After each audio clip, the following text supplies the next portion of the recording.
హల్లెలూయా. ఇర్మియా గ్రంథం 17వ అధ్యాయం చదువుకుందామండి.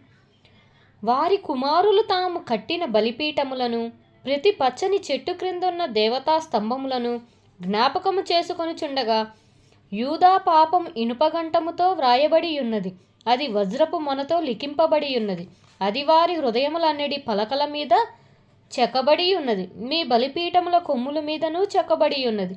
పొలంలోనున్న నా పర్వతమా, నీ ప్రాంతములన్నిటిలో నీవు చేయు నీ పాపమును బట్టి నీ ఆస్తిని, నీ నిధులన్నిటినీ, నీ బలిపీఠములను దోపుడు సొమ్ముగా నేను అప్పగించుచున్నాను. మీరు నిత్యము రగులుచుండు కోపము నాకు పుట్టించితిరి కనుక నేను నీకిచ్చిన స్వాస్థ్యమును నీ అంతటా నీవే విడిచిపెట్టితివి కనుక నీవెరుగరుగని దేశములో నీ శత్రువులకు నీవు దాసుడవగుదువు. యెహోవా ఇలాగు సెలవిచ్చుచున్నాడు, నరులను ఆశ్రయించి శరీరులను తనకు ఆధారముగా చేసుకొనుచు తన హృదయమును యెహోవా మీద నుండి తొలగించుకొనివాడు శాపగ్రస్తుడు. వాడు ఎడారిలోని అరూహా వృక్షము వలె ఉండును, మేలు వచ్చినప్పుడు అది వానికి కనబడదు. వాడు అడవిలో కాలిన నేలయందును నిర్జనమైన చవిటి భూమి యందును నివసించును. యెహోవాను నమ్ముకొని వాడు ధన్యుడు, యెహోవా వానికి ఆశ్రయముగా ఉండును. వాడు జలముల యొద్ద నాటబడిన చెట్టు వలె ఉండును, అది కాలువల వరను దాని వేళ్ళు తన్నును, వెట్టకలిగినను దానికి భయపడదు, దాని ఆకు పచ్చగా నుండును. వర్షము లేని సంవత్సరమున చింతనొందుదు, కాపు మానదు. హృదయం అన్నిటికంటే మోసకరమైనది, అది ఘోరమైన వ్యాధి కలది, దాన్ని గ్రహింపగలవాడెవడు? ఒకని ప్రవర్తనను బట్టి వాని క్రియల ఫలము చొప్పున ప్రతీకారము చేయుటకు యెహోవా అను నేను హృదయమును పరిశోధించువాడను, అంతరేంద్రియములను పరీక్షించువాడను. న్యాయ విరోధముగా ఆస్తి సంపాదించుకొనివాడు తాను పెట్టని గుడ్లను పొదుగు కౌచుపిట్టవలే ఉన్నాడు. సగము ప్రాయంలో వాడు దానిని విడవలసి వచ్చును, అట్టివాడు కడపట వాటిని విడుచుచు అవివేకుగా కనపడును. ఉన్నత స్థలమునందు మహిమగల సింహాసనము మొదటి నుండి మా పరిశుద్ధాలయ స్థానము. ఇశ్రాయేలునకు ఆశ్రయమా, యెహోవా నిన్ను విసర్జించిన వారందరూ సిగ్గునొందుదురు. నా ఎడల ద్రోహము చేయువారు యెహోవా అను జీవజలముల ఊటను విసర్జించి ఉన్నారు కనుక వారు ఇసుక మీద పేరు వ్రాయబడిన వారుగా ఉందురు. యెహోవా నీవు నన్ను స్వస్థపరచుము, నేను స్వస్థత నొందుదును. నన్ను రక్షించుము, నేను రక్షింపబడుదును. నేను నిన్ను స్తోత్రించుటకు నీవే కారణభూతుడవు.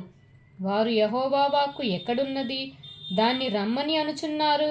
నేను నిన్ను అనుసరించుచు కాపరినై ఉండుట మానలేదు, ఘోరమైన దినమును చూడవలనని నేను కోరలేదు. నీకు తెలిసేయున్నది, నా నోటి నుండి వచ్చిన మాట నీ సన్నిధిలోనున్నది. ఆపత్కాలమందు నీవే నా ఆశ్రయము, నాకు అధైర్యము పుట్టింపకము.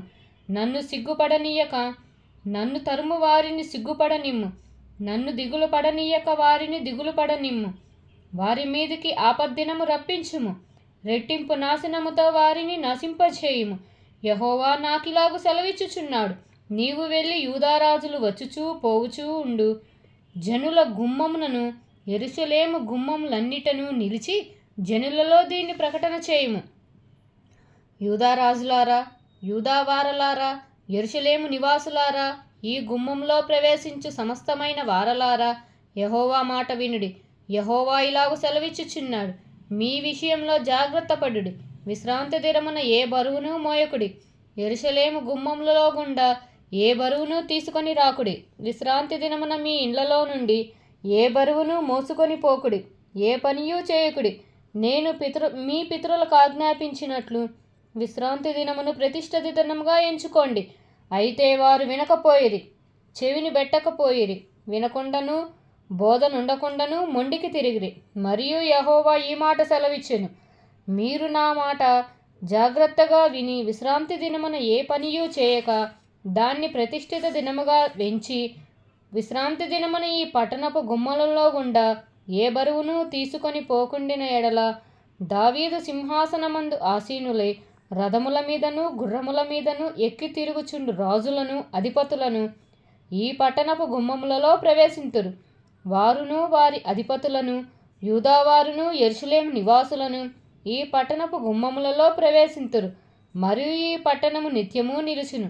మరియు జనులు దహన బలులను, బలులను, నైవేద్యములను ధూప ద్రవ్యములను తీసుకొని యూదా పట్టణంలో నుండి, యెరూషలేము ప్రాంతంలో నుండి, బెన్యామీను దేశంలో నుండి, మైదానపు దేశంలో నుండి, మన్యములో నుండి, దక్షిణ దేశంలో నుండి వచ్చెదరు. యెహోవా మందిరమునకు స్తుతియాగ ద్రవ్యములను తీసుకొని వచ్చెదరు. అయితే మీరు విశ్రాంతి దినమును ప్రతిష్ఠిత దినముగా నించి ఆ దినమున బరువులు మోసుకొనుచు యెరూషలేములో గుమ్మములలో ప్రవేశింపకూడదని నేను చెప్పిన మాట మీరు వినిన ఎడల నేను దాని గుమ్మములలో అగ్ని రగులబెట్టెదను. అది యెరూషలేము నగరులను కాల్చివేయును. దానిని ఆర్పుటకు ఎవరికీ సాధ్యము కాకపోవును.